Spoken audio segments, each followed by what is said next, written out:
चलिए, तो आज की क्लास में मैं स्टार्ट करती हूँ। बिहार की मिट्टी के बारे में जानेंगे और जलवायु के बारे में जानेंगे।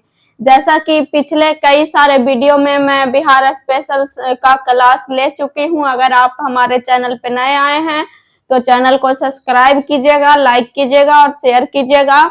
और इसके पहले का वीडियो आप नहीं देखे होंगे तो जाकर जरूर देखिएगा। तो चलते हैं, मैं स्टार्ट करती हूँ। तो देखिए, बिहार के मिट्टी, तो मिट्टी के बारे में समझेंगे, क्योंकि मिट्टी पर ही फसल निर्भर होता है। कौन सी मिट्टी में कौन सी फसल हो सकती है, कौन सा फल होते हैं, ये सब मिट्टी पर ही निर्भर करते हैं। क्योंकि जहाँ पे मिट्टी यानी बड़े बड़े आकार के होते हैं, वहां पे खाली कंकड़ पाया जाता है, तो उस मिट्टी में यानी फसल अच्छा से नहीं होता है।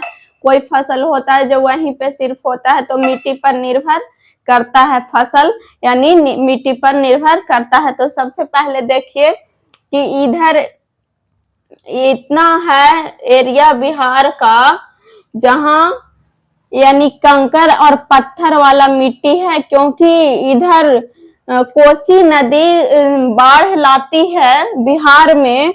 उत्तरी बिहार में कोसी नदी जो हर साल बाढ़ लाते रहती है, तो इधर का मिट्टी है जो कंकड़ और पत्थर वाला मिट्टी है। इस मिट्टी का नाम भावर और तराई मिट्टी है। ठीक है, उत्तरी बिहार की मिट्टी, इस एरिया का मिट्टी भावर और तराई मिट्टी है।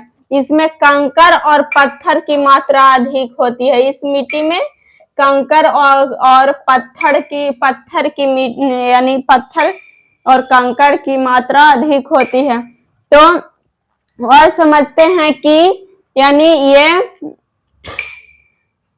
इसमें कंकड़ पत्थर की मात्रा अधिक होती है। ये उत्तरी बिहार में सबसे ज्यादा है।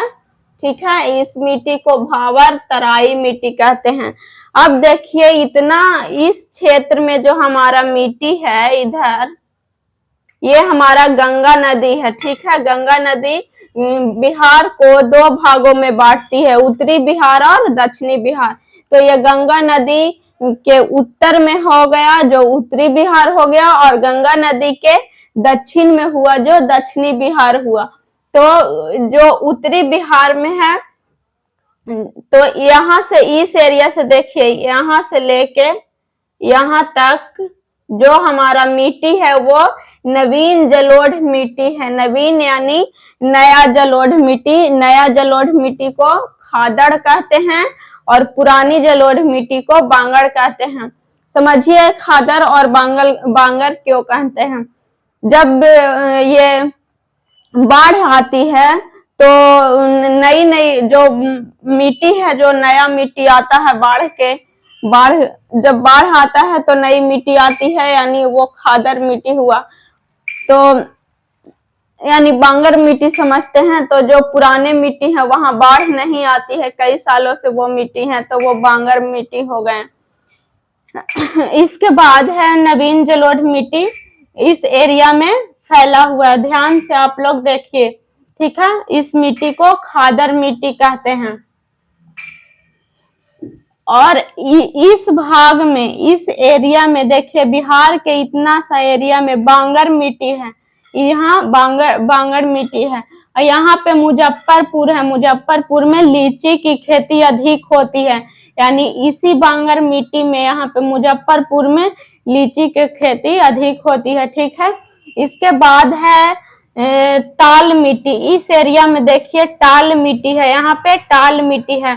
टाल मिट्टी में ध्यान रखना है कि ये टाल मिट्टी है जो इसमें रबी फसल अधिक होता है। ठीक है, टाल मिट्टी में रबी फसल अधिक होता है, यहाँ पे टाल मिट्टी है। और उसके बाद बांगड़ है जो पुरानी जलोढ़ मिट्टी है। ये पुरानी जलोढ़ मिट्टी को बांगड़ मिट्टी कहते हैं। इस एरिया में पुरानी जलोढ़ मिट्टी है, इसे बांगड़ कहते हैं। पुरानी जलोढ़ मिट्टी को इधर बाढ़ नहीं आता है, तो इधर का मिट्टी बांगड़ है। और इधर उत्तरी बिहार में बाढ़ आते रहती है, तो इधर खादर मिट्टी यानी नई जलोढ़ मिट्टी है। पुरानी जलोढ़ मिट्टी दक्षिणी बिहार में है, बांगर मिट्टी है। इसके बाद देखिए यहाँ से इस क्षेत्र में धारवाड़ श्रेणी है और यहाँ पहाड़ी मिट्टी पाई जाती है, पहाड़ है तो बलथर मिट्टी पाई जाती है। इस क्षेत्र में पहाड़ देखते हैं आप, गया और गया नवादा ये सब में, गया में सबसे ज्यादा पर्वत है, यानी इधर की एरिया है जो पहाड़ी क्षेत्र है, ये बहुत कम, इधर खेती बहुत कम होता है, इधर की मिट्टी सबसे कम उपजाऊ मिट्टी होती है, पहाड़ी क्षेत्र है, धारवाड़ श्रेणी है और इधर मिट्टी बलथर मिट्टी है, इसमें सबसे ज्यादा खेती नहीं होती है। उसके बाद ध्यान दीजिएगा कि इधर का जो यानी मेड़ होता है, मेड़ मतलब आरी होता है, खेत में जो आरी रहता है, मेड़ रहता है, वो इधर का रहता है जो चौला चौला रहता है और बड़ा बड़ा रहता है। जैसा कि पटना तरफ देखिएगा तो इधर के आरी होता है, जो मेड़ होता है वो पतला पतला होता है, पतला पतला इसलिए होता है क्योंकि इधर समतल मैदान है, इधर पहाड़ी क्षेत्र है तो मोटा मोटा आरी रहता है, यानी बड़े बड़े रहता है, चौड़े रहता है। क्यों रहता है? क्योंकि जब खेती की जाती है, मान लिए कि खेती है तो खेती की जाती है तो इधर पानी पटवन होता है तो इस खेत का पानी इस खेत में नहीं जाए, इसीलिए इधर का मेड़ होता है जो चौला चौला होता है और बड़ा होता है। लेकिन पटना तरफ है जो समतल मैदान है, यानी इधर का आरी रहेगा, मेड़ रहेगा जो पतला रहेगा, फिर भी पानी एक खेत से दूसरे खेत में नहीं जाएगा। तो पटना तरफ देखिएगा तो समतल मैदान है, मेड़ इधर का छोटा होता है, ठीक है। तो अब समझते हैं जलवायु। तो जलवायु के वैज्ञानिक हैं कोपेन, ट्रावर्था और थॉर्नखेट।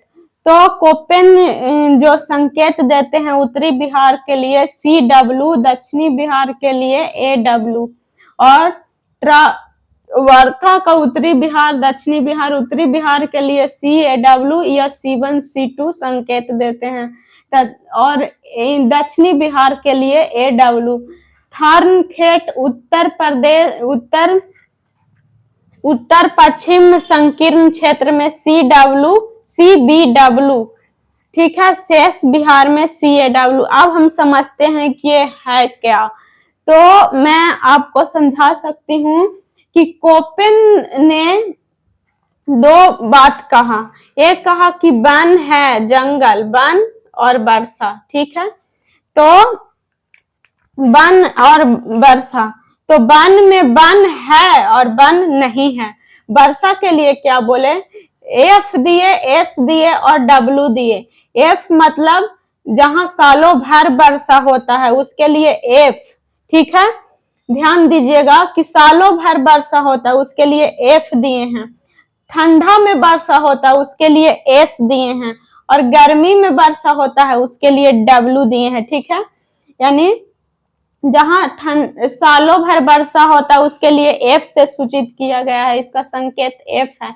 ठंडा में वर्षा होता है तो S है, गर्मी में होता है तो W है। वर्षा वाला आप समझ चुके होंगे। अब देखते हैं वन और जंगल, वन या जंगल। तो एक दिए कि वन है, एक नहीं है।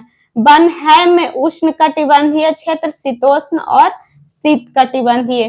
तो सबसे पहले देखेंगे कि नहीं है, तो नहीं है में वन नहीं है तो वहां पे बालू हो सकता है या बर्फ हो सकता है। वन नहीं है तो क्या हो सकता है? एक बालू हो सकता है या बर्फ हो सकता है। जहां पे बालू है उसके लिए B दिए हैं और जहां पे बर्फ है वहां उसके लिए E दिए हैं। और वन है, ठीक है। जहां पे वन है तो उष्ण कटिबंधीय के लिए A, शीतोष्ण के लिए C और शीत के लिए D। तो अब समझते हैं बिहार के उत्तरी बिहार में CWG क्यों दिए हैं इसका संकेत। तो मैं समझाती हूँ अभी। देखिए C मतलब शीतोष्ण, क्या बिहार शीतोष्ण कटिबंधीय क्षेत्र है? तो बिहार शीतोष्ण कटिबंधीय क्षेत्र है, इसीलिए सी दिए हैं। ठीक है, उसके बाद है डब्लू। डब्लू डब्लू देखिए, डब्लू यहाँ पे गर्मी है, तो बिहार में गर्मी है, बिहार में गर्मी होती है। ठीक है, बिहार में गर्मी, बिहार में गर्मी में वर्षा होती है, ठंडा में तो नहीं होती है। अगर ठंडा में होती तो एस देते, लेकिन बिहार में कौन, यानी गर्मी में वर्षा होती है, इसके लिए डब्लू दिया गया। पहला समझ में आया, शीतोष्ण कटिबंधीय है बिहार, तो सी दिया गया है, और यानी गर्मी में वर्षा होती है तो डब्लू दिया गया है। और जी का मतलब होता है कि, यानी जी का मतलब होता है कि गंगा, यानी यहाँ नदी गुजरती है, तो जी दिया गया है। इसी तरह से किसी भी क्षेत्र के लिए, दक्षिणी बिहार के लिए ए दिया गया है। दक्षिणी बिहार उष्ण कटिबंधीय है। ठीक है, जैसे कि उत्तरी बिहार शीतोष्ण है और दक्षिणी बिहार उष्ण है, तो ए दिया गया है। और दक्षिणी बिहार में बालू पाया जाता है, जैसा कि वो गया में बालू ज्यादा पाया जाता है, गर्म क्षेत्र है गया हमारा, सबसे कम वर्षा भी होता है, तो बी दिया गया है, यानी दक्षिणी बिहार के लिए ए और डब्लू। इसी प्रकार से किसी भी राज्य का पूछा जाता है तो आप बता सकते हैं। तो आज की क्लास में मैं समझाई हूं आप लोग का कि मिट्टी, कौन सी मिट्टी किस क्षेत्र में पाई जाती है, और जलवायु के बारे में मैं बताई। इसके पहले वाले वीडियो में मैं बोली थी कि इसके नेक्स्ट वीडियो में नदी बताऊंगी, तो मैं मिट्टी पढ़ा दी, इसके लिए मैं माफ करिएगा, क्योंकि नेक्स्ट वीडियो में मैं बोली थी कि पढ़ाऊंगी नदी। तो आप लोग का हमारा वीडियो देखने के लिए थैंक्स। मिलते हैं फिर नेक्स्ट वीडियो में।